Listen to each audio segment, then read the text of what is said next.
Chennai shopping mall ಅಲ್ಲಿ ಯುಗಾದಿ ಮತ್ತು ರಂಜಾನ್ ಸಂಭ್ರಮ. ನಿಮ್ಮ ಹಬ್ಬದ ಶಾಪಿಂಗ್ ಚೆನ್ನೈ ಶಾಪಿಂಗ್ ಮಾಲ್ ಅಲ್ಲಿ ಮಾಡಿ. ಬೆಳ್ಳಿ ಉಚಿತವಾಗಿ ಪಡೆಯುವುದರ ಜೊತೆಗೆ ಇನ್ನು ಹಲವು ಅದ್ಭುತ ಬಹುಮಾನಗಳನ್ನು ಉಚಿತವಾಗಿ ಪಡೆಯಿರಿ. ಕ್ರೀಡಾ ಪ್ರಾಧಿಕಾರ ಉಪಾಧ್ಯಕ್ಷ ಅರುಣ ಮಂಚಯ್ಯ ಸಭೆ. ನಿವೃತ್ತ ಕೋಚ್ಗಳನ್ನು ತಾತ್ಕಾಲಿಕವಾಗಿ ನೇಮಿಸಿಕೊಳ್ಳಲು ಸೂಚನೆ. ತ್ರಿಪದಿ ಕವಿ ಸರ್ವಜ್ಞ ಜಯಂತಿ ಭಾವಚಿತ್ರ ಮೆರವಣಿಗೆ ಸಚಿವ ಎನ್ಎಸ್ ಬೋಸರಾಜು ಚಾಲನೆ. ಕೇಂದ್ರದ ರೈತ ವಿರೋಧಿ ನೀತಿ ಖಂಡಿಸಿ 23ರಂದು ರೈತರಿಂದ ಬೃಹತ್ ಪ್ರತಿಭಟನೆ. ಮಸ್ತಾನ ನಾಯಕ್. ಸರ್ವಜ್ಞ ಜಯಂತಿ ವಿಶ್ವವ್ಯಾಪಿಯಾಗಿರುವ ಸರ್ವಜ್ಞ ಕವಿ ಆಶಯ ಜಾರಿಗಾಗಬೇಕು. ಕೃಷ್ಣ ಕಟ್ಟಿಮನಿ. 27ರಂದು ದಂತಿ ಉಪನ್ಯಾಸ. ಪ್ರೇರಣ ಪ್ರಶಸ್ತಿ ಪ್ರದಾನ. ಭಗತ್ ರಾಜ ನಿಜಾಮಕರಿ. ಪರಿಶಿಷ್ಟ ಜಾತಿಗಳ ಒಳ ಮೀಸಲಾತಿ ಗೊಂದಲ ನಿವಾರಿಸಲು ಆಗ್ರಹಿಸಿ 23ರಂದು ಸಚಿವರ ಮನೆ ಮುಂದೆ ಪ್ರತಿಭಟನೆ. ಅಮ್ರಾಮು ಹೊನ್ನಟ್ಟಿಗಿ. ಸಿಂಧನೂರಿನಲ್ಲಿ 2 ಅಂತಾರಾಜ್ಯ ಕಳ್ಳರ ಬಂಧನ. ವಿವಿಧ ಕ್ರೀಡೆಗಳಿಗೆ ಬೇಕಿರುವ ತರಬೇತಿದಾರರ ನೇಮಕಾತಿಗೆ ಆರ್ಥಿಕ ಇಲಾಖೆಯಿಂದ ಅನುಮೋದನೆ ಬಾಕಿ ಇರುವುದರಿಂದ ತಾತ್ಕಾಲಿಕವಾಗಿ ನಿವೃತ್ತ ಕೋಚ್ಗಳನ್ನು ನೇಮಿಸಿಕೊಂಡು ತರಬೇತಿ ನೀಡುವ ವ್ಯವಸ್ಥೆಯನ್ನು ಜಿಲ್ಲಾ ಸಹಾಯಕ ಕ್ರೀಡಾಧಿಕಾರಿಗಳು ನಿರ್ವಹಿಸಬೇಕೆಂದು ಭಾರತೀಯ ಕ್ರೀಡಾ ಪ್ರಾಧಿಕಾರದ ಎಸ್ಎಐ ಉಪಾಧ್ಯಕ್ಷ ಹಾಗೂ ವಿಧಾನ ಪರಿಷತ್ ಮಾಜಿ ಸದಸ್ಯ ಅರುಣ ಮಂಚಯ್ಯ ಹೇಳಿದರು. ಅವರಿದ್ದು ಜಿಲ್ಲಾ ಕ್ರೀಡಾಂಗಣ ಕಚೇರಿಯಲ್ಲಿ ನಡೆದ ಸಭೆಯಲ್ಲಿ ಜಿಲ್ಲೆಯ ಕ್ರೀಡಾ ಇಲಾಖೆ ಪ್ರಗತಿ ಹಾಗೂ ಕ್ರೀಡಾಪಟುಗಳೊಂದಿಗೆ ಸಭೆ ನಡೆಸಿದರು. ರಾಜ್ಯದಲ್ಲಿ 300ಕ್ಕೂ ಹೆಚ್ಚು ಕೋಚ್ಗಳ ಹುದ್ದೆ ಖಾಲಿ ಇದ್ದು ನೇಮಕಾತಿಗೆ ಪ್ರಸ್ತಾವನೆ ಸಲ್ಲಿಸಲಾಗಿದೆ. ಆರ್ಥಿಕ ಇಲಾಖೆ ಅನುಮೋದನೆವರೆಗೆ ಕಾಯ್ದೆ ನಿವೃತ್ತ ಕೋಚ್ಗಳನ್ನು ನೇಮಿಸಿಕೊಳ್ಳಿ ಎಂದರು. ಜಿಲ್ಲಾ ಕ್ರೀಡಾಧಿಕಾರಿ ವೀರೇಶ್ ನಾಯ್ಕ್ ಮಾತನಾಡಿ, ಜಿಲ್ಲೆಯಲ್ಲಿ ಖಾಲಿ ಇರುವ ಕೋಚ್ಗಳ ನೇಮಕಾತಿಗೆ ರಾಜ್ಯ ಸರ್ಕಾರ ಪ್ರಸ್ತಾವನೆ ಸಲ್ಲಿಸಲಾಗಿದೆ. ಕಲ್ಯಾಣ ಕರ್ನಾಟಕ ಅಭಿವೃದ್ಧಿ ಮಂಡಳಿಯಿಂದ ನೇಮಿಸಿಕೊಳ್ಳುವಂತೆ ಸೂಚಿಸಿದರು ಎಂದರು. ಹೈ ಜಂಪ್, ವಾಲಿಬಾಲ್ ಸೇರಿದಂತೆ ವಿವಿಧ ಕ್ರೀಡೆಗಳಿಗೆ ಲಭ್ಯ ಇರುವ ಕ್ರೀಡಾಂಗಣ ವ್ಯವಸ್ಥೆಯನ್ನು ಮಾಡಿಕೊಳ್ಳಬೇಕು. ಎಲ್ಲ ಕ್ರೀಡಾಪಟುಗಳಿಗೆ ಸದಸ್ಯತ್ವ ನೀಡಿ ಕ್ರೀಡಾ ಚಟುವಟಿಕೆಗಳನ್ನು ನಿರಂತರತೆಯನ್ನು ಕಾಪಾಡಿಕೊಳ್ಳಬೇಕೆಂದರು. ಜಿಲ್ಲಾಧಿಕಾರಿಗಳ ಅಧ್ಯಕ್ಷತೆಯಲ್ಲಿರುವ ಜಿಲ್ಲಾ ಕ್ರೀಡಾ ಸಮಿತಿಗೆ ಮಾಹಿತಿ ನೀಡಬೇಕೆಂದರು. ಕ್ರೀಡಾಪಟುಗಳೊಂದಿಗೆ ನಿರಂತರ ಸಂಪರ್ಕ ಇಟ್ಟುಕೊಂಡು ಕ್ರೀಡೆಗಳಿಗೆ ಉತ್ತೇಜಿಸಬೇಕೆಂದರು. ಇತ್ತೀಚೆಗೆ ಜಿಲ್ಲಾ ಉತ್ಸವದಲ್ಲಿ ಕ್ರೀಡಾಪಟುಗಳನ್ನು ಕಡೆಗಣಿಸಲಾಗಿದೆ. ಯುವಜನ ಸೇವಾ ಇಲಾಖೆ ಅಧಿಕಾರಿಗಳು ಕ್ರೀಡಾಪಟುಗಳಿಗೆ ಮಾಹಿತಿ ಇಲ್ಲದೆ ಸಮಿತಿಗಳನ್ನು ರಚಿಸಿಕೊಂಡಿದ್ದಾರೆ ಎಂದು ವಾಲಿಬಾಲ್ ಕ್ರೀಡಾಪಟು ರವೀಂದ್ರ ಜಲ್ದಾರ್ ಅಸಮಾಧಾನ ವ್ಯಕ್ತಪಡಿಸಿ ಜಿಲ್ಲಾ ಯುವಜನ ಸೇವಾ ಇಲಾಖೆ ಅಧಿಕಾರಿಯು ವೈಫಲ್ಯವನ್ನು ಖಂಡಿಸಿದರು.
ಈಗ ಹಾಕಿ ಅಸೋಸಿಯೇಷನ್ ಒಂದೇ ಇರುವುದಲ್ಲ ಸರ್. ಈಗ ಹಾಕಿ ಕೋಚ್ 174 ಕೋಚ್ಗಳನ್ನ ಪರ್ಮನೆಂಟ್ ಮಾಡಬೇಕು ಅಂತೇಳಿ ಮುಖ್ಯಮಂತ್ರಿಗಳನ್ನ ಖುದ್ದಾಗಿ ಕೇಳ್ಕೊಂಡಿದ್ದೀವಿ. ಈಗ 300 ಕೋಚ್ಗಳನ್ನ ಸಾಯಿಯಿಂದ ಕರೀತಾರೆ, ಕಾಲ್ಫರ್ ಮಾಡ್ತಾ ಇದ್ದಾರೆ. ಸಾಯಿಯಿಂದ ಕಾಲ್ಫರ್ ಮಾಡಿದ್ರೆ ನಮ್ಮವರೆಲ್ಲ ಬಿಟ್ಟು ಹೋಗ್ಬಿಡ್ತಾರೆ. ಇವ್ರನ್ನ ಪರ್ಮನೆಂಟ್ ಮಾಡಿಲ್ಲ ಅಂತ ಹೇಳಿದ್ರೆ ಇವರಿಗೆ 5 ವರ್ಷ 8 ವರ್ಷ ಎಕ್ಸ್ಪೀರಿಯನ್ಸ್ ಬಂದಿದೆ, ಇವರಿಗೆ ಕ್ವಾಲಿಫಿಕೇಶನ್ ಇದೆ, ಇವರು ಮೆರಿಟಲ್ಲಿ ಸೆಲೆಕ್ಟ್ ಮಾಡ್ತಿರ್ತಾರೆ. ಇವರು ಹೋಗ್ಬಿಟ್ರೆ ನಮ್ಮಲ್ಲಿ ಯಾರು ಇರೋದು.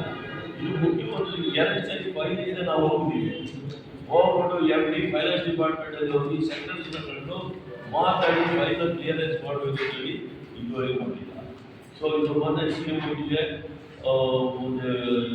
ಚೀಫ್ ಸೆಕ್ರೆಟರಿ ಸಹ ಈಗ ರಿಟೈರ್ಡ್ ಆಗಿದ್ದಾರೆ. ಇಲ್ಲಿಂದ ಆರ್ಥಿಕ ವರ್ಷ ರಿಟೈರ್ಡ್ ಆಗಿ ಎಲ್ಲಿದ್ದಾರೆ ಅವರು? ಹೊಸ ರಿಕ್ರೂಟ್ಮೆಂಟ್ ಯಾವ ಅನ್ನೋದು ಹೇಳಿಕೆ ಬಂದಿಲ್ಲ. ಅದು ಸರ್ಕಾರ ನೀತಿ ಬಂದು ಹೋಗ್ತದೆ. ಹೊಸ ರಿಕ್ರೂಟ್ಮೆಂಟ್ ಆಗುವವರಿಗೆ ಇರುವ ಕೋಚ್ಗಳು ಯಾರು ರಿಟೈರ್ಡ್ ಆಗಿದ್ದಾರೆ ಅವರಿಗೆ ಪುನಃ ಅವರ ವರ್ಷ ತೆಗೆದುಕೊಂಡು ಮುಂದುವರಿಸುವವರಿಗೆ ಕೇಳ್ಕೊಂಡಿದ್ದೀವಿ. ಅವರು ಮುಂದುವರಿಸಬೇಕು. ಜೊತೆಗೆ ಯಾರು ಕ್ವಾಲಿಫೈಡ್ ಹಾಕಿ ಕೋಚನ್ನ ನಾವೀಗ ಮಸ್ಟರ್ ನೀವು ಔಟ್ಸೋರ್ಸ್ MMR ಔಟ್ಸೋರ್ಸ್ ಇಲ್ಲೇ ಆದೇಶ ಕೊಟ್ಟಿದ್ದೀಗ ತಕ್ಷಣದಿಂದ ನಾವು ಸರ್ ಇಂಪ್ಲಿಮೆಂಟೇಷನ್ ಆಗ್ತದೆ ಇಮಿಡಿಯೇಟ್ ಸರ್ ಜಿಲ್ಲಾಧಿಕಾರಿಗೆ ಮಾತಾಡಿ ಇದರದ್ದು ಸಾಕಷ್ಟು ನಿರ್ಣಯನ ಕೊಡಿ ಮತ್ತೆ ಇವಾಗ ಇಮಿಡಿಯೇಟ್ ಕೈಗೊಳ್ಳಿ. ಅದು ಒಬ್ಬರೇ ಅಪ್ಲಿಕೇಶನ್ ಹಾಕಿದ ಅವ್ರು ಆನಂದ ಏನೇ ಆಗಿದೆ ಕೋಚಿಲ್ಲ ತಕ್ಷಣದ ಜಾರಿ ಬರುವಂತೆ ಅವ್ರನ್ನ ನೇಮಗತಿ ಎಲ್ಲ ಜೊತೆಗೆ ಇನ್ಯಾವುದಿಗೆ ಕೋಚಿಲ್ಲ. ಆಯ್ತು ಫುಟ್ಬಾಲ್ ಸರ್ ಮಕ್ಕಳು ಎಷ್ಟು ಸರ್ ಫುಟ್ಬಾಲ್ ಅಲ್ಲಿ ಸರ್ ನಮ್ಮ ಟೋಟಲ್ ಕೆಪಾಸಿಟಿ ಇರೋದು ಸರ್ 50 ಸರ್ ಟೋಟಲ್ ಸ್ಟ್ರೆಂತ್ ಈ ಅಕಾಡೆಮಿಕ್ ಇಯರ್ ಮತ್ತೆ ಇದ್ದಾರೆ. ಅವ್ರ ಡ್ಯೂಟಿ ಕರ್ತವ್ಯ ಏನಂತಂದ್ರೆ ಇಲ್ಲಿರುವ ಕ್ರೀಡಾ ಅಸೋಸಿಯೇಷನ್ಗಳನ್ನ ಇಲ್ಲಿ ನೋಂದಾಯಿಸಬೇಕು. ಯಾಕೆ ನೋಂದಾಯಿಸಬೇಕು ಹೇಳಿದ್ರೆ ಇವತ್ತು ಇಲ್ಲಿ ಕೆಲವೊಂದು ಅಥ್ಲೆಟಿಕ್ಸ್ ಇಲ್ಲ ವಾಲಿಬಾಲ್ 2-3 ಅಸೋಸಿಯೇಷನ್ ಇದೆ. ಈಗ ನೀವು ಪ್ರಮೋಟ್ ಮಾಡೋದು ಹಾಕಿದೆ, ನಿಮ್ಮ ಸ್ನೇಹಿತರು ಪ್ರಮೋಟ್ ಮಾಡೋದು ಹಾಕಿದೆ. ಅವರು ಹಾಕಿ ರಾಯಚೂರಲ್ಲಿ ಇರ್ತಾರೆ, ನೀವು ಕರ್ನಾಟಕ ಹಾಕಿ ಅಸೋಸಿಯೇಷನ್ನಲ್ಲಿ ನೀವಿದ್ದೀರಾ. ಕರ್ನಾಟಕ ಹಾಕಿ ಅಸೋಸಿಯೇಷನ್ ಇದ್ದರೆ ನಾನು ಹೇಳ್ತೀನಿ, ಕರ್ನಾಟಕ ಹಾಕಿ ಅಸೋಸಿಯೇಷನ್ ಇದು ರಾಷ್ಟ್ರದ 85% ಒಲಿಂಪಿಯನ್ಸು ಕರ್ನಾಟಕ ಹಾಕಿ IHF ಇಂಟರ್ನ್ಯಾಷನಲ್ ಹಾಕಿ ಫೆಡರೇಷನ್ ಇಂದ ಒಲಿಂಪಿಯನ್ಸ್ ಆದವರು ಅಂದ್ರೆ ದಿವಸ ಈಗ ಇವತ್ತು ಅದನ್ನ ಹಾಕಿ ರಾಯಚೂರು, ಹಾಕಿ ಕರ್ನಾಟಕ, ಹಾಕಿ ಇಂಡಿಯಾ ಮಾಡಿಬಿಟ್ಟಿದ್ದಾರೆ. ಅದರಲ್ಲೂ ಒಲಿಂಪಿಯನ್ಸ್ ಇದ್ದಾರೆ, ಇದರಲ್ಲೂ ಒಲಿಂಪಿಯನ್ಸ್ ಇದ್ದಾರೆ. ಇದರಲ್ಲಿ ಒಲಿಂಪಿಯನ್ಸ್ ಇದ್ದಾರೆ ಅಂತಂದ್ರೆ ಇತ್ತೀಚೆಗಿನ ಒಲಿಂಪಿಯನ್ಸು ಈಗ ಇತ್ತೀಚೆಗೆ ಈಗ ಯಾರಿಲ್ಲ ಇಬ್ಬರಲ್ಲೇ ಜಾಸ್ತಿ ಇರೋದು. ಆಗ ಇದ್ದವರಲ್ಲಿ ಹಾಕಿ ಕ್ರೀಡೆಗೆ ಬಹಳ ಧಕ್ಕೆ ಬರ್ತಾ ಇದೆ. ಇದು ನಾನು ಕಂಡುಕೊಂಡಂತ ರಿಯಾಲಿಟಿ. ಅದರಿಂದ ನಾನು ಹೇಳ್ತಾ ಇದ್ದೀನಿ, ಇಲ್ಲಿ ಹಾಕಿ ರಾಯಚೂರು ಒಂದೇ ಇರೋದಲ್ಲ, ಎರಡಿದೆಯಾ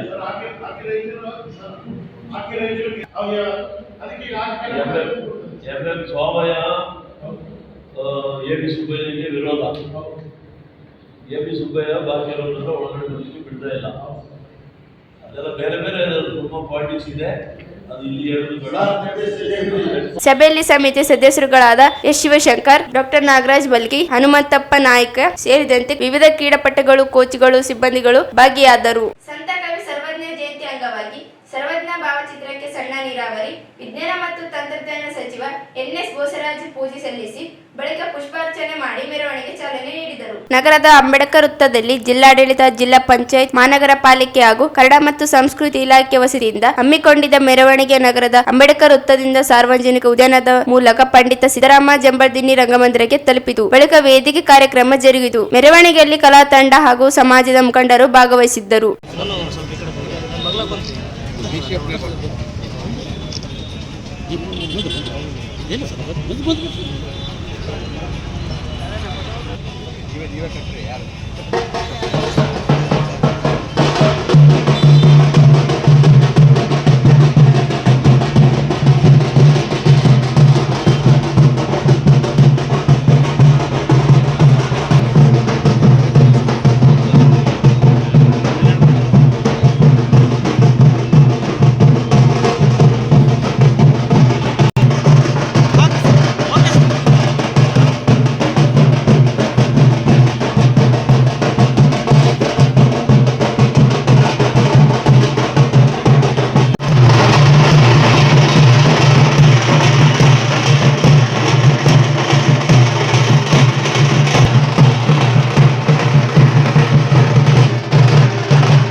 ಸಂದರ್ಭದಲ್ಲಿ ಸಹಾಯಕ ಆಯುಕ್ತ ಅಂಪಣ್ಣ ಸಜ್ಜನ್, ತಹಸೀಲ್ದಾರ್ ಸುರೇಶ್ ವರ್ಮಾ, ಡಿವೈಎಸ್ಪಿ ಶಾಂತವೀರ, ಮಹಾನಗರ ಪಾಲಿಕೆ ಕಂದಾಯ ವಿಭಾಗದ ಶರಣಪ್ಪ ಸತ್ಯಂಪೇಟೆ, ಕಾಂಗ್ರೆಸ್ ಮುಖಂಡರಾದ ಜಿ ಶಿವಮೂರ್ತಿ, ಕೆ ಶಾಂತಪ್ಪ, ಅಮರೇಗೌಡ ಅಂಚಿನಾಳ್, ಸಮಾಜದ ಮುಖಂಡರಾದ ವೈ ಸುರೇಂದ್ರ ಬಾಬು, ಶಿವರಾಜಪ್ಪ, ವೀರಭದ್ರಪ್ಪ, ಬಸವರಾಜ್, ಶಿವಪ್ರಕಾಶ್, ಭೀಮಪ್ಪ, ಲಕ್ಷ್ಮೀರೆಡ್ಡಿ, ತಿಮ್ಮಪ್ಪ, ಬಸವರಾಜ್, ರಮೇಶ್, ನರಸಿಂಗಪ್ಪ, ಸಾಯಿಬಾಬಾ ಸೇರಿದಂತೆ ಅನೇಕರಿದ್ದರು. ಕೇಂದ್ರ ಸರ್ಕಾರ ರೈತ ವಿರೋಧಿ ನೀತಿ ಖಂಡಿಸಿ ಫೆಬ್ರವರಿ 23ರಂದು ರೈತರ ಕೃಷಿ ಸಂರಕ್ಷಣಾ ಸಮಿತಿಯಿಂದ ಬೃಹತ್ ಪ್ರತಿಭಟನೆ ಆಯೋಜಿಸಲಾಗಿದೆ ಎಂದು ಸಂಘಟನೆ ರಾಜ್ಯಾಧ್ಯಕ್ಷ ಮಸ್ತಾನ್ ನಾಯ್ಕ್ ಹೇಳಿದರು. ಅವರಿದ್ದು ಮಾಧ್ಯಮಗೋಷ್ಠಿ ಉದ್ದೇಶಿಸಿ ಮಾತನಾಡಿ, ಕೇಂದ್ರ ಸರ್ಕಾರ ರೈತರಿಗೆ ಮಾರಕವಾಗಿರುವ ಅಮೆರಿಕದೊಂದಿಗೆ ಆಮದು ಒಪ್ಪಂದ ಮಾಡಿಕೊಂಡು ಕೃಷಿಯಲ್ಲಿ ಅಸ್ಥಿರಗೊಳಿಸುವ ಪ್ರಯತ್ನವಾಗಿದೆ. ಬೇರೆ ದೇಶದಿಂದ ಬೆಳೆಗಳನ್ನು ಆಮದು ಮಾಡಿಕೊಳ್ಳುವುದರಿಂದ ದೇಶದ ಕೃಷಿ ಸಮಸ್ಯೆಗೆ ಸಿಲುಕಿದೆ. ಕೇಂದ್ರ ಸರ್ಕಾರ ವಿದ್ಯುತ್ ಖಾಸೀಕರಣಕ್ಕೆ ಮುಂದಾಗಿದೆ. ಜಿಲ್ಲೆಯಲ್ಲಿ ಬೆಳೆ ಪರಿಹಾರದಲ್ಲಿ ಭಾರಿ ಭ್ರಷ್ಟಾಚಾರ ನಡೆದಿದೆ. ಕಂದಾಯ ಅಧಿಕಾರಿಗಳು ಅಸಮರ್ಪಕ ಮಾಹಿತಿ ನೀಡಿ ರೈತರಿಗೆ 17 ರೂಪಾಯಿ ಪರಿಹಾರ ನೀಡಿದ್ದಾರೆ. ಮರ್ಚಟಾಳ, ಕಾನಪುರ್ ಸೇರಿದಂತೆ ಅನೇಕ ಗ್ರಾಮಗಳಲ್ಲಿ ರೈತರು ಕಳೆದುಕೊಂಡು ಬೆಳೆ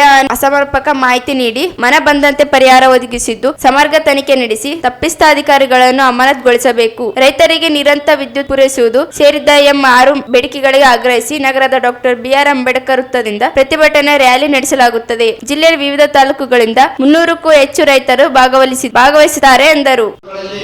ಬೆಳೆ ಪರಿಹಾರದಲ್ಲಿ ಬಹಳ ಅವೈಜ್ಞಾನಿಕವಾಗಿ ಪರಿಶೀಲನೆ ಮಾಡಿ ವೈಜ್ಞಾನಿಕವಾಗಿ ಪರಿಶೀಲನೆ ಮಾಡದೆ ಎಲ್ಲೋ ಒಂದು ವಿ ಆಗಿರ್ಬೋದು, ತಹಸೀಲ್ದಾರ್ ಆಗಿರ್ಬೋದು, ಭ್ರಷ್ಟಾಧಿಕಾರಿಗಳು ಅಂತ ಹೇಳ್ಬೋದು, ಆ ಅಧಿಕಾರಿಗಳು ಸರಿಯಾಗಿ ಪರಿಶೀಲನೆ ಮಾಡದೆ ನಿಜವಾದ ರೈತರಿಗೆ ಏನು ಫಲಾನುಭವಿಗಳಿಗೆ ಬೆಳೆ ಪರಿಹಾರ ಸಿಗದೆ ತಮ್ಗೆ ಬೇಕಿರ್ತಕ್ಕಂಥ ಲೆಫ್ಟ್ ಆ್ಯಂಡ್ ರೈಟ್ ತಮ್ಮ PA ಇರ್ತಾರಲ್ಲ ಅವ್ರ ಮಾತು ಕೇಳಿಕೊಂಡು ಯಾರ ದೊಡ್ಡ ವ್ಯಕ್ತಿಗಳಿಗೆ ಒಂದು 20 ಗುಂಟಿಗೆ ತಮ್ಮ ಪ್ರಕಾರ ಒಂದು ಹೆಕ್ಟರ್ಗೆ 6,000-8,000 ರೂಪಾಯಿ ಅಂತೇಳಿ ಸರ್ಕಾರ ನಿಗದಿಪಡಿಸಿತ್ತು.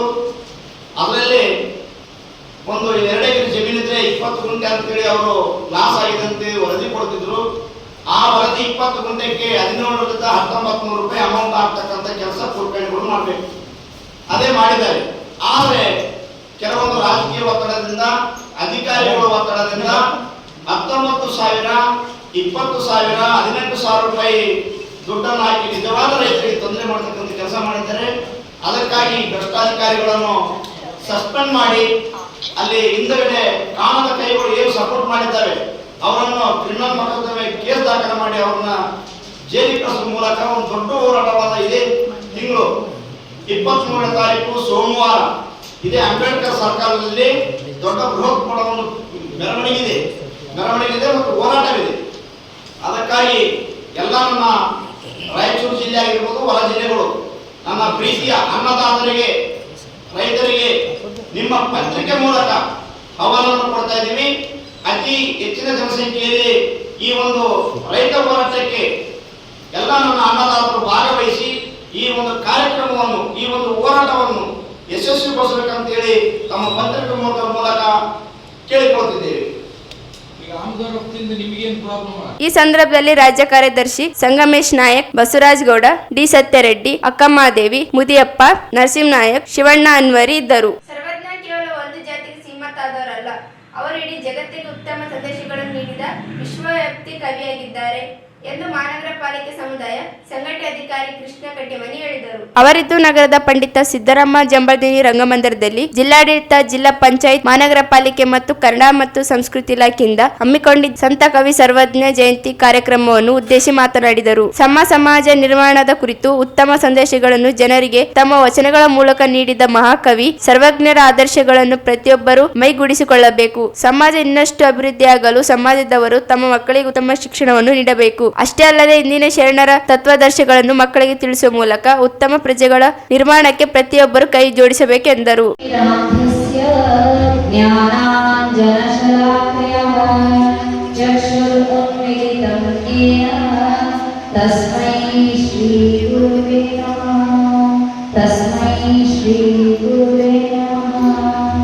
ಸರ್ ಹಂಗೆ ನಿಂತ್ಬಿಡ್ರಿ.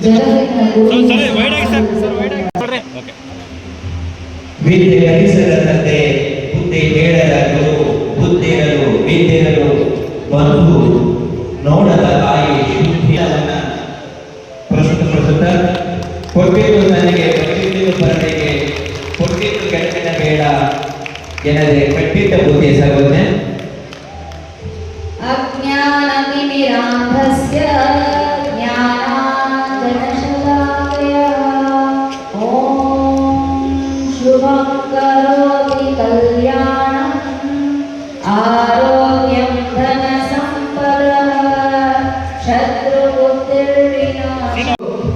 ಕವಿ ಸರ್ವಜ್ಞ ಜಯಂತಿ ಆಚರಣೆ ಮಾಡುವುದು ನಮ್ಮೆಲ್ಲರಿಗೆ ಬಹಳ ಸಂತಸ ತಂದಿದೆ. ಏಕೆಂತಂದರೆ ನಾನು ವಿದ್ಯಾರ್ಥಿ ಆಗಿರುವುದರಿಂದ ಇಲ್ಲಿಯವರೆಗೂ ಸ್ಕೂಲ್ನಲ್ಲಿ ಯಾವುದಾದ್ರೂ ಪಾಠ ಪ್ರವಚನ ನಾವು ಓದಬೇಕಾದ್ರೆ ಕವಿ ಸರ್ವಜ್ಞನ ಅದನ್ನ ಪದ್ಯಗಳು ಬಹಳ ನಾವು ಗಂಭೀರವಾಗಿ ನಾವು ಏನಂದ್ರೆ ನಾವು ಬಾಯ್ಪಾಠ ಮಾಡ್ತಿದ್ವಿ.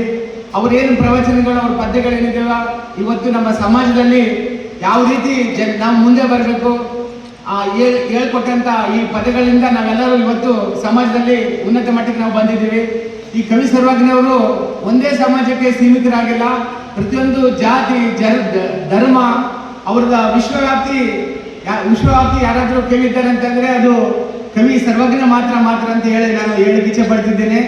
ಅಂತ ಸರ್ವಜ್ಞನ ಜಯಂತಿಗೆ ಇವತ್ತು ನಾವೆಲ್ಲರೂ ಬಂದು ನಾವು ಆಚರಣೆ ಮಾಡೋದು ಬಹಳ ಸಂತೋಷವಾಗಿದೆ. ಇಲ್ಲಿ ಬಂದಿರತಕ್ಕಂಥ ಎಲ್ಲರಿಗೆ ನಾನು ರಾಯಚೂರು ಮಹಾನಗರ ಪಾಲಿಕೆಯಿಂದ ಬಂದು ಎರಡು ಮಾತಾಡಲಿಕ್ಕೆ ಅವಕಾಶ ಮಾಡಿಕೊಟ್ಟದಕ್ಕೆ ಎಲ್ಲರಿಗೂ ವಂದಿಸಿ ನಾನು ಎರಡು ಮಾತುಗಳನ್ನು ಮುಗಿಸಿ ಜೈ ಕನ್ನಡ. ಇದೇ ವೇಳೆ RMSನ ನಿವೃತ್ತ ಪ್ರಾಚಾರ್ಯ ವೈ ಸುರೇಂದ್ರ ಬಾಬು ಕುಂಬಾರ ಉಪನ್ಯಾಸ ನೀಡಿ 16ನೇ ಶತಮಾನದ ಶ್ರೇಷ್ಠ ಕವಿಗಳಲ್ಲೊಬ್ಬರಾದ ಸರ್ವಜ್ಞರು 3 ಸಾಲುಗಳಲ್ಲಿ ಅರ್ಥಪೂರ್ಣ ವಚನಗಳನ್ನು ನೀಡಿದ್ದಾರೆ. ತಮ್ಮ ತ್ರಿಪದಿ ಸಾಲುಗಳನ್ನು ಸಮಾಜದ ಅಂಕುಡೊಂಕುಗಳನ್ನು ತಿದ್ದುವ ಕೆಲಸ ಮಾಡಿದ್ದಾರೆ. ಸರ್ವಜ್ಞರು ಕನ್ನಡ ನಾಡಿನ ಸಂಪತ್ತೆಂದು ತಿಳಿಸಿದರು. ಅದರ ಬಗ್ಗೆ ನಾನು ಸಂಕ್ಷಿಪ್ತವಾಗಿ ಹೇಳ್ತಿದ್ದೀನಿ. ಸರ್ವಜ್ಞರು ಹೆಸರು ಯಾರು ಕೇಳಲಾರದೇ ಇಲ್ಲ. ಕನ್ನಡದ ಕುಲಿಕೋಟಿ, ಕನ್ನಡ ನಾಡಿನ ಒಂದೇನಪ್ಪ ಅಂದರೆ ಸಂಪತ್ತು, ಕನ್ನಡ ನಾಡಿನ ಇವತ್ತು ಆಸ್ತಿ ಎತ್ತಿಕೊಂಡಿರೋ ಸರ್ವಜ್ಞರು ಹೇಳಲಾರದ ವಚನಗಳಿಲ್ಲ, ಆಡು ಮುಟ್ಟದ ಗಿಡವಿಲ್ಲ. ಇಂತಹ ಮಹಾನ್ ವ್ಯಕ್ತಿ ನಮ್ಮ ಕುಮಾರ ಸಮಾಜದಲ್ಲಿ ಹುಟ್ಟಿರ್ತಕ್ಕಂಥದ್ದು ನಮ್ಮೆಲ್ಲರ ಒಂದು ಅದೃಷ್ಟವಾಗಿ ಅಂತಿಕೊಂಡು ನಾನು ಹೇಳೋಕ್ಕೆ ಇಷ್ಟಪಡ್ತಾ ಇದ್ದೀನಿ. ಏಕೆಂದರೆ 12ನೇ ಶತಮಾನದಲ್ಲಿ ಬಸವಣ್ಣವರು ಈ ಒಂದು ಕನ್ನಡ ನಾಡಿನಲ್ಲಿ ಜನರಿಗೆ ಅನೇಕ ಅಂಕುಡೊಂಕುಗಳನ್ನು ತಿದ್ದಿ ತೀಡಿ ಇಳಿರ್ತಕ್ಕಂಥ ಮಹಾನ್ ವ್ಯಕ್ತಿಗಳು. ಇವತ್ತು ಅವರು ಕಟ್ಟಿರ್ತಕ್ಕಂಥ ಒಂದು ಅನುಭವ ಮಂಟಪ ಇವತ್ತು ನಮ್ಮ ರಾಜ್ಯದಲ್ಲಿ ಇರ್ತಕ್ಕಂಥ ವಿಧಾನಸೌಧ ವಿಧಾನ ಪರಿಷತ್ ಏನಪ್ಪ ಅಂದರೆ 12ನೇ ಶತಮಾನದಲ್ಲಿ ಬಸವಣ್ಣವರು ಕಟ್ಟಿರ್ತಕ್ಕಂಥದ್ದು. ಅದರ ಆಧಾರದ ಮೇಲೆ ಇವತ್ತೇನಪ್ಪ ಅಂತಕೊಂಡ್ರೆ ಇವೆಲ್ಲ ನಡೀತಾ ಇದೆ. ಆ ಒಂದು ನಿಟ್ಟಿನಲ್ಲಿ ಬಸವಣ್ಣನವರು ಆದ ನಂತರ 12ನೇ ಶತಮಾನ ಆದ ನಂತರ 16ನೇ ಶತಮಾನದಲ್ಲಿ ಬಂದಿರತಕ್ಕ ವ್ಯಕ್ತಿಗಳು ಸರ್ವಜ್ಞರು ಮತ್ತು ಆಂಧ್ರ ಪ್ರದೇಶದಲ್ಲಿ ವೇಮನ್ನರು ಮತ್ತು ತಮಿಳುನಾಡಿನಲ್ಲಿ ಗುರುವಾಯೂರವರು. ಈ 3 ಮಹಾನ್ ವ್ಯಕ್ತಿಗಳು ತಮ್ಮದಾಗಿರ್ತಕ್ಕಂಥ ಒಂದು ಶೈಲಿಯಲ್ಲಿ ಇವರು ಜನರಿಗೆ ಬೋಧನೆಗಳನ್ನು ಮಾಡ್ತಾ ಹೊರಟುಬಿಟ್ರು. ಜೊತೆಗೆ ನಾನೀಗ ಸರ್ವಜ್ಞನ ಒಂದೇನಪ್ಪ ಅಂದರೆ ಯಾವ ರೀತಿಯಾಗಿ ಹುಟ್ಟಿದ, ಎಲ್ಲಿ ಹುಟ್ಟಿದ, ಹೇಗೆ ಹುಟ್ಟಿದ ಅದ್ರ ಬಗ್ಗೆ ನಾನು ಸ್ವಲ್ಪ ಹೇಳಕ್ಕೆ ಇಷ್ಟಪಡ್ತೇನೆ. ಸರ್ವಜ್ಞರ ಧಾರವಾಡ ಜಿಲ್ಲೆ, ಈಗ ಹಾವೇರಿ ಜಿಲ್ಲೆ, ಆ ಒಂದು ಊರಿನಲ್ಲಿ ಬಸವರಸ ಮತ್ತು ಮಲ್ಲಮ್ಮ ಎಂಬ ದಂಪತಿಗಳು ಲಗ್ನ ಆಗಿ ಬಹಳ ವರ್ಷಗಳಾದರೂ ಅವ್ರಿಗೆ ಮಕ್ಕಳೇ ಆಗಲಿಲ್ಲ. ಪಾಪ ಹೆಂಡತಿ ಹೇಳ್ತಾಳೆ, ಏನ್ರಿ ಬಗಲಾಗೆಲ್ಲ ಮಕ್ಕಳಾಗಿವೆ, ಎಲ್ಲ ಮನೆಗೆ ಕೆಲ ನಗ್ತಾ ಇದ್ದಾರೆ, ಎಷ್ಟು ಸಂತೋಷವಾಗಿವೆ ಮನೆಗಳು, ಆದರೆ ನಮ್ಮ ಮನೆಯಲ್ಲಿ ಒಂದು ಮನುಷ್ಯ ಇರಲ್ಲ, ನಾನು ಏನು ಪಾಪ ಮಾಡ್ತಾ ಅಂತಕೊಂಡು ಆ ಹೆಣ್ಮಗಳು ಕಣ್ಣಿಗೆ ತಿಂತಾ ಇದ್ದಾರೆ. ಆ ಸಮಯದಲ್ಲಿ ನನಗೆ ಏನು ಹೊಡಿತದೆ ಗೊತ್ತಿಲ್ಲ. ಅಲ್ರಿ ನಮ್ಮ ಮನೆಯ ದೇವರಾಗಿರ್ತಕ್ಕಂಥ ಕಾಶಿ ವಿಶ್ವನಾಥನಿಗೆ ಹೋಗಿ ಮೊರೆ ಮಾಡ್ಕೊಳ್ಳೋಣ, ಅಟ್ಲೀಸ್ಟ್ ನಮ್ಗೇನಪ್ಪ ಒಂದು ಹೆಣ್ಣು ಮಗನ ಕೊಡಲಿ ಗಂಡು ಮಗನ ಕೊಡಲಿ ಸಂತಾನವನ್ನು ಅದೇನು ಬದಲಾಯಿಸಲಿ ಅಂತಕೊಂಡು ಆ ಹೆಣ್ಮಗಳು ಗಂಡನಿಗೆ ಹೇಳ್ತಾಳೆ. ಸರಿ, ಹಾಗಾದರೆ ನಾಳೆ ಏನಪ್ಪ ಅಂದರೆ ಒಳ್ಳೆ ದಿವಸ ಇದೆ, ನನಗೆಲ್ಲ ಬುತ್ತಿ ಗಿತ್ತಿ ಕಟ್ಕೊಂಡು ಅಂತಕೊಂಡು ಪಾಪ ಬುತ್ತಿ ಕಟ್ಕೊಂಡು ನಡ್ಕೊತೇನಪ್ಪ ಅಂತಕೊಂಡು ಕಾಶಿ ಪ್ರಯಾಣ ಮಾಡಿದ. ಕಾಶಿಗೆ ತಲುಪಿದ, ರಾತ್ರಿ ಮಲ್ಕೊಂಡ್ಬಿಟ್ಟ. ಕನಸಿನಲ್ಲಿ ಒಂದು ಈ ಸಂದರ್ಭದಲ್ಲಿ ಗ್ರೇಡ್ 2 ತಹಸೀಲ್ದಾರರು ಪರಶುರಾಮ, ಸಮಾಜದ ಪ್ರಮುಖರಾದ ಶಿವರಾಜಪ್ಪ, ವೀರಭದ್ರಪ್ಪ, ಬಸವರಾಜ್, ಶಿವಪ್ರಕಾಶ್, ಭೀಮಪ್ಪ, ಲಕ್ಷ್ಮೀರೆಡ್ಡಿ, ತಿಮ್ಮಪ್ಪ, ಬಸವರಾಜ್, ರಮೇಶ್, ನರಸಿಂಗಪ್ಪ, ಸಾಯಿಬಾಬು ಸೇರಿದಂತೆ ಅನೇಕರಿದ್ದರು. ಜಾತಿ ಮೂಲಕ ಸಮಾಜದ ಸಮಾನತೆಯಿಂದ ಸಾಗಿದ ಶ್ರೇಷ್ಠ ಅಧಿಕಾರ ಸರ್ವಜ್ಞ.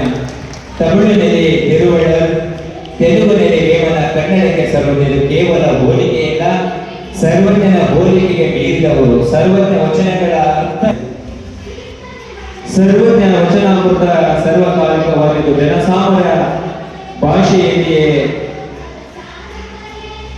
ತ್ರಿಪದಿಗಳನ್ನು ರಚಿಸಿ ಜನರ ಸಾಮಾನ್ಯ ತಲುಪಿ ಕನ್ನಡ ಅಸ್ಮಿತೆಯನ್ನು ಅರ್ಥ ಮಾಡಿಸಿದಂತ ಹೆಮ್ಮೆಯ ವಚನಕಾರರಿದ್ದ ಈ ವಿದ್ಯಾರ್ಥಿಗೆ ಸಂತ ಕವಿ ಸರ್ವಜ್ಞ ಜಯಂತಿಯ ಕಾರ್ಯಕ್ರಮದಲ್ಲಿ ಅದ್ಧೂರಿಯಾದಂತ ಬಗ್ಗೆ ಜೋರಾದ ಚಪ್ಪಾಳೆ. ಮಾಡಬೇಕು. ನಮ್ಮ ಸಮಾಜಕ್ಕೆ ರಾಜ್ಯದಲ್ಲಿ ಉತ್ತಮ ಸ್ಥಾನ ಪಡೆದಿರತಕ್ಕಂಥ ವಿದ್ಯಾರ್ಥಿ ಕುಮಾರಿ ಪುಷ್ಪಿತಾ, ನಮ್ಮ ರಾಯಚೂರು ಜಿಲ್ಲೆಯ ಹೆಸರನ್ನ ನಾಡಿನಂತ ಪ್ರಶಂಸಿದಂತ ಈ ವಿದ್ಯಾರ್ಥಿಗೆ ಮತ್ತೊಮ್ಮೆ ಇದರ ಈ ಒಂದು ಕಾರ್ಯಕ್ರಮಕ್ಕೆ ಆಗಮಿಸಿರ್ತಕ್ಕಂಥ ಎಲ್ಲ ಗಣ್ಯಮಾನ್ಯರನ್ನ ತುಂಬುವುದರಿಂದ ಸಹಯೋಗದಲ್ಲಿ ಈ ದಿನ ಸಂತ ಕವಿ ಸರ್ವಜ್ಞ ಜಯಂತಿಯ ಶುಭಾಶಯಗಳಿಂದ ಆಗಮಿಸಿರ್ತಕ್ಕಂಥ ನಮ್ಮ ನಿಮಿತ್ತ ನೆಚ್ಚಿನ ಶ್ರೀ ಪಿ ಪರಶುರಾಮ್ ನೀಡುವುದರ ಮುಖಾಂತರ ಆತ್ಮೀಯವಾಗಿ ಸ್ವಾಗತಿಸಬೇಕೆಂದು ಕೇಳ್ಕೊಂಡಿದ್ದೇನೆ.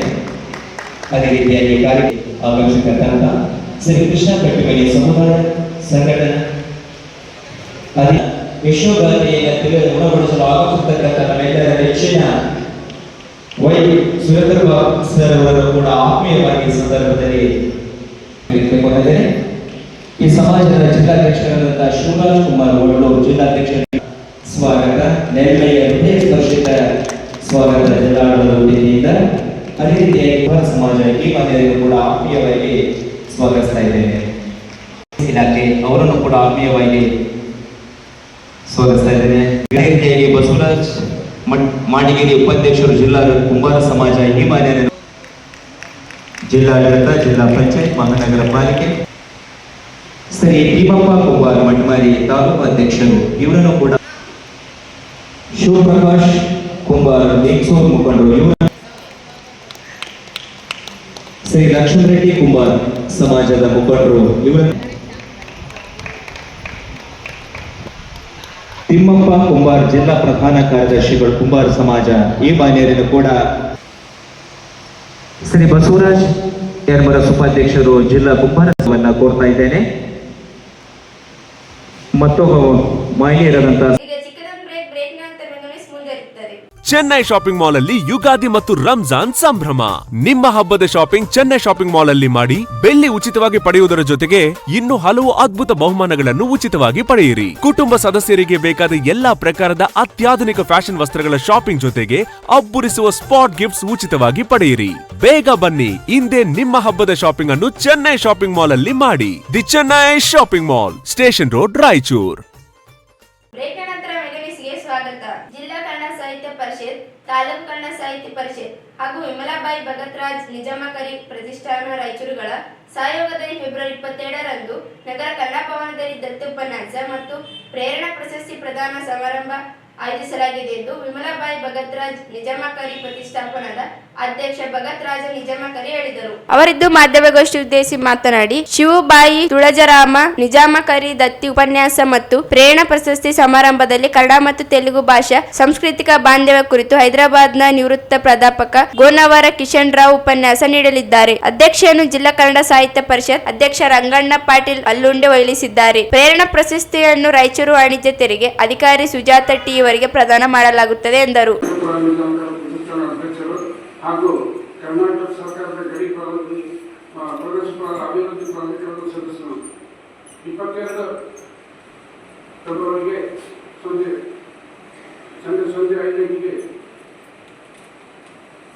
ಪ್ರಧಾನ ಪ್ರಶಸ್ತಿ ಪ್ರದಾನ ಕಾರ್ಯಕ್ರಮ ಮತ್ತು ದತ್ತಿ ಉಪನ್ಯಾಸ ಕಾರ್ಯಕ್ರಮ ನಡೆದಿದೆ. ಈ ಬಗ್ಗೆ ನಮ್ಮ ಅಧ್ಯಕ್ಷರ ತಂಡ ಹೇಳ್ತಾರೆ. ಈ ಪ್ರಶಸ್ತಿಯು 2020ರಿಂದ ಪ್ರಾರಂಭವಾಗುತ್ತದೆ. ನನ್ನ ಧರ್ಮಪತ್ನಿಯಾಗಿರುವಂಥ ಶ್ರೀಮತಿ ವಿಮಲಾಬಾಯಿ ಅವರು ಅನಾರೋಗ್ಯದಿಂದ ತೀರ್ಕೊಂಡ ಪ್ರಯುಕ್ತ ಆ ನಂತರ ನಮ್ಮ ಶ್ರೀಮತಿ ಪ್ರತಿಯೊಂದು ಕಾರ್ಯಕ್ರಮದಲ್ಲಿ ನಮ್ಮೊಂದಿಗೆ ಇದ್ದು ನಾವು 4 ತಿಂಗಳ ವಾಸಿಸಿದ್ರು.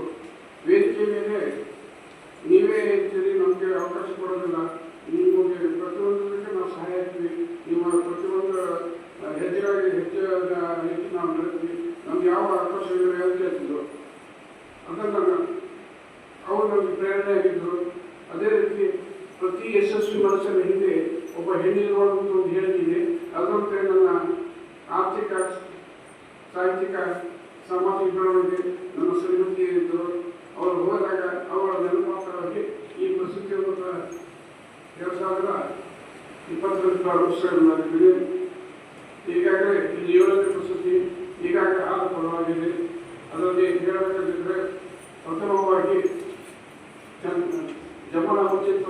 ಮಿಸಸ್ ಆದಂಥ ರಾಮಲಿಂಗಮ್ಮ, ಎರಡನೇದಾಗಿ ಚಂದ್ರಬಾಬಾರಿಕೆ ಮಿಸಸ್ ಆದಂಥ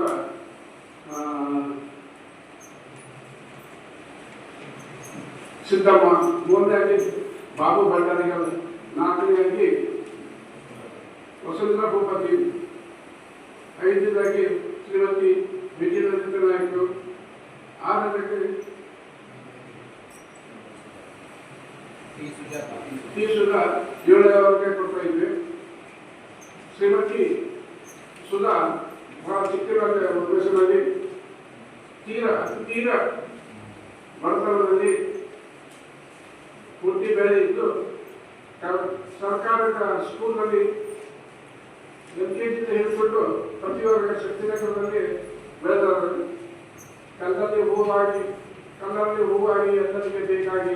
ತಾಲೂಕು ಕನ್ನಡ ಸಾಹಿತ್ಯ ಪರಿಷತ್ ಅಧ್ಯಕ್ಷ ವಿಜಯರಾಜೇಂದ್ರ ಮಾತನಾಡಿ, ದತ್ತಿ ಉಪನ್ಯಾಸ ಕಾರ್ಯಕ್ರಮದಲ್ಲಿ ಪರಿಷತ್ ನಿಕಟಪೂರ್ವ ಅಧ್ಯಕ್ಷ ಬಸವಪ್ರಭು ಪಾಟೀಲ್ ಬೆಟ್ಟದೂರು, ಪತ್ರಕರ್ತ ಚಂದ್ರಕಾಂತ ಮಾಸನಿ, ಸಾಹಿತಿ ಶ್ರೀನಿವಾಸ ಗಟ್ಟು, ಬಶೀರ್ ಅಹಮದ್ ಉಸ್ಮಾನಿ, ವೆಂಕಟರಾವ್ ಕುಲಕರ್ಣಿ ಅತಿಥಿಗಳಾಗಿ ಭಾಗವಹಿಸಿದ್ದಾರೆ ಎಂದರು.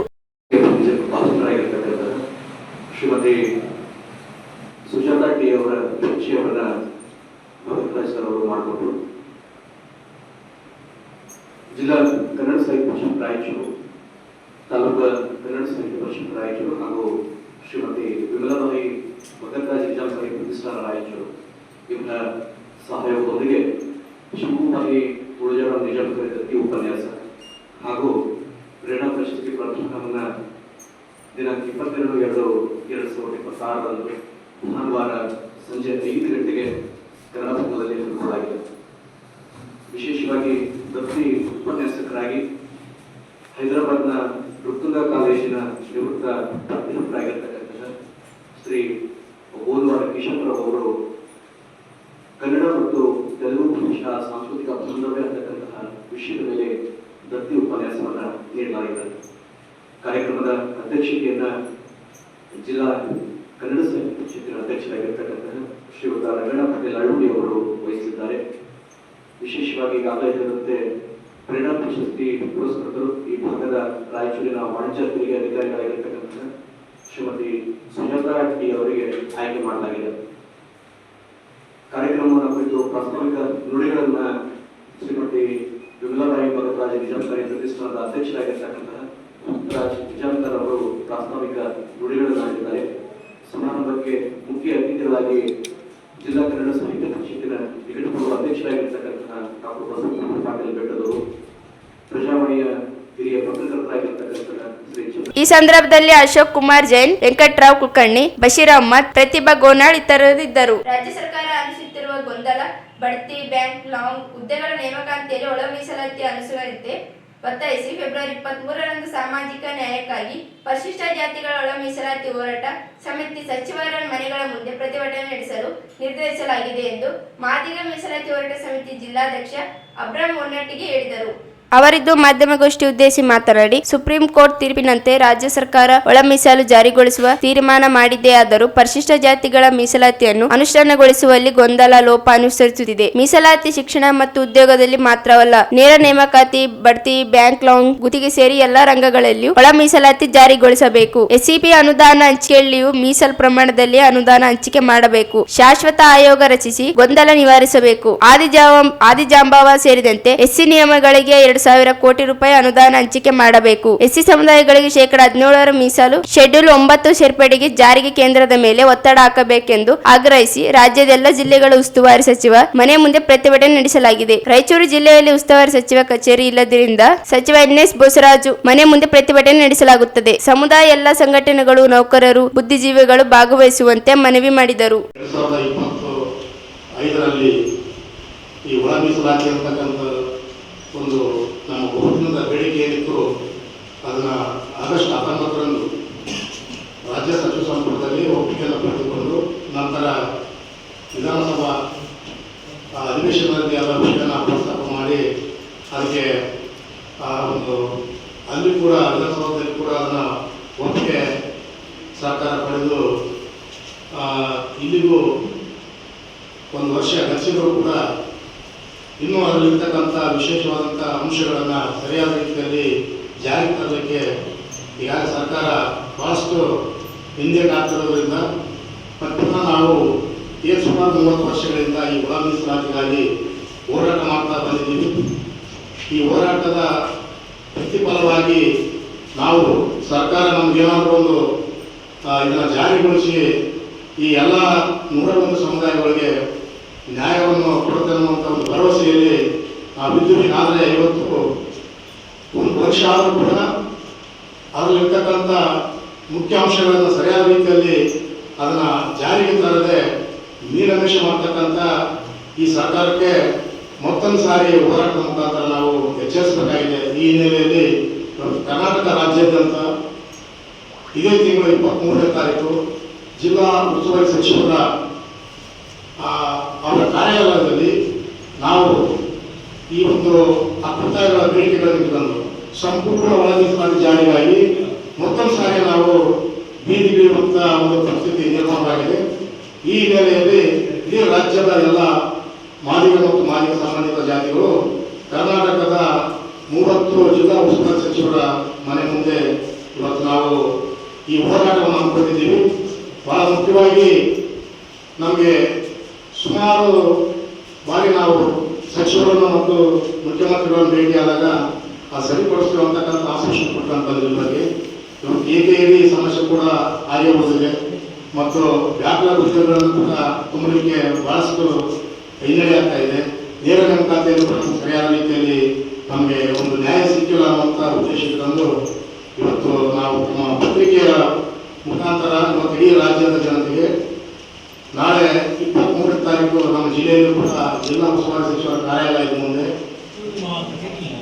ಈ ಸಂದರ್ಭದಲ್ಲಿ ಕೆಪಿ ಅನಿಲ್ ಕುಮಾರ್, ಎಸ್ ರಾಜು, ಶರಣಪ್ಪ, ರಮೇಶ್, ಚನ್ನಪ್ಪ, ಪ್ರವೀಣ್ ಕುಮಾರ್ ಇದ್ದರು. ವಿವಿಧ ಕಳ್ಳತನ ಪ್ರಕರಣಗಳಲ್ಲಿ ಬಾಕಿಯಾದ ಇಬ್ಬರು ಅಂತಾರಾಜ್ಯ ಕಳ್ಳರನ್ನು ಬಂಧಿಸಿ ಒಟ್ಟು 7,50,000 ರೂಪಾಯಿ ನಗದು ಹಣವನ್ನು ಸಿಂಧನೂರು ಪೊಲೀಸ್ ಜಪ್ತಿ ಮಾಡಿದ್ದಾರೆ. ಸಿಂಧನೂರು ಗ್ರಾಮೀಣ ಹಾಗೂ ಸಿಂಧನೂರು ಜಗರ ಪೊಲೀಸ್ ಠಾಣೆಗಳ ವ್ಯಾಪ್ತಿಯಲ್ಲಿ ಪ್ರತ್ಯೇಕ 2 ಮನೆ ಕಳ್ಳತನ ಪ್ರಕರಣಗಳಲ್ಲಿ ಪೊಲೀಸರ ಕಾರ್ಯಾಚರಣೆ ನಡೆಸಿ ಇಬ್ಬರು ಅಂತಾರಾಜ್ಯ ಕಳ್ಳರನ್ನು ಬಂಧಿಸಿದ್ದಾರೆ. ಗುಮ್ಮಡಿ ಸುರೇಶ್, ರಾವುದ ಆನಂದ ಗೊಟ್ಟಂ ಬಂಧಿತ ಆರೋಪಿಗಳೆಂದರೆ ಬಂಧಿತರಿಂದ ಒಟ್ಟು 2 ಪ್ರಕರಣಗಳಲ್ಲಿ ನಗದು ಹಣ 7,50,000 ರೂಪಾಯಿ ಜಪ್ತಿ ಮಾಡಿಕೊಂಡಿದ್ದಾರೆ. ಜಿಲ್ಲಾ ಪೊಲೀಸ್ ವರಿಷ್ಠಾಧಿಕಾರಿ ಅರುಣಾಕ್ಷಗಿರಿ, ಹೆಚ್ಚುವರಿ ಎಸ್ಪಿ ಕುಮಾರಸ್ವಾಮಿ, ಹೆಚ್ಚುವರಿ ಎಸ್ಪಿ ಹರೀಶ್ ಜಿ ಅವರ ಮಾರ್ಗದರ್ಶನದಲ್ಲಿ Sinnur DYSP Chandrashekar, PI Veerareddy, CPI Vinayaka, PSI Mounesh Rathod, ಸಿಬ್ಬಂದಿಗಳಾದ ಅವಿನಾಶ್, ಗೋಪಾಲ್, ಕರುಣಾಕರ್ ರೆಡ್ಡಿ, ಹೇಮಾರೆಡ್ಡಿ ಇವರುಗಳ ತಂಡ ರಚಿಸಿಕೊಂಡು ಕಾರ್ಯಾಚರಣೆ ನಡೆಸಿ ಆರೋಪಿಗಳನ್ನು ಬಂಧಿಸುವಲ್ಲಿ ಯಶಸ್ವಿಯಾಗಿದ್ದಾರೆ. ಈ ಕಾರ್ಯಾಚರಣೆ ಕ್ರೀಡಾ ಪ್ರಾಧಿಕಾರ ಉಪಾಧ್ಯಕ್ಷ ಅರುಣ ಮಂಚಯ್ಯ ಸಭೆ ನಿವೃತ್ತ ಕೋಚ್ಗಳನ್ನು ತಾತ್ಕಾಲಿಕವಾಗಿ ನೇಮಿಸಿಕೊಳ್ಳಲು ಸೂಚನೆ. ತ್ರಿಪದಿ ಕವಿ ಸರ್ವಜ್ಞ ಜಯಂತಿ ಭಾವಚಿತ್ರ ಮೆರವಣಿಗೆ ಸಚಿವ ಎನ್ಎಸ್ ಬೋಸರಾಜು ಚಾಲನೆ. ಕೇಂದ್ರದ ರೈತ ವಿರೋಧಿ ನೀತಿ ಖಂಡಿಸಿ 23ರಂದು ರೈತರಿಂದ ಬೃಹತ್ ಪ್ರತಿಭಟನೆ. ಮಸ್ತಾನ ನಾಯಕ್. ಸರ್ವಜ್ಞ ಜಯಂತಿ ವಿಶ್ವವ್ಯಾಪಿಯಾಗಿರುವ ಸರ್ವಜ್ಞ ಕವಿ ಆಶಯ ಜಾರಿಗಾಗಬೇಕು. ಕೃಷ್ಣ ಕಟ್ಟಿಮನಿ. 27ರಂದು ದಂತಿ ಉಪನ್ಯಾಸ. ಪ್ರೇರಣ ಪ್ರಶಸ್ತಿ ಪ್ರದಾನ. ಭಗತ್ ರಾಜ ನಿಜಾಮ ಕರಿ. ಪರಿಶಿಷ್ಟ ಜಾತಿಗಳ ಒಳ ಮೀಸಲಾತಿ ಗೊಂದಲ ನಿವಾರಿಸಲು ಆಗ್ರಹಿಸಿ 23ರಂದು ಸಚಿವರ ಮನೆ ಮುಂದೆ ಪ್ರತಿಭಟನೆ. ಅಮ್ರಾಮು ಹೊನ್ನಟ್ಟಿಗಿ. ಸಿಂಧನೂರಿನಲ್ಲಿ ಇಬ್ಬರು ಅಂತಾರಾಜ್ಯ ಕಳ್ಳರ ಬಂಧನ.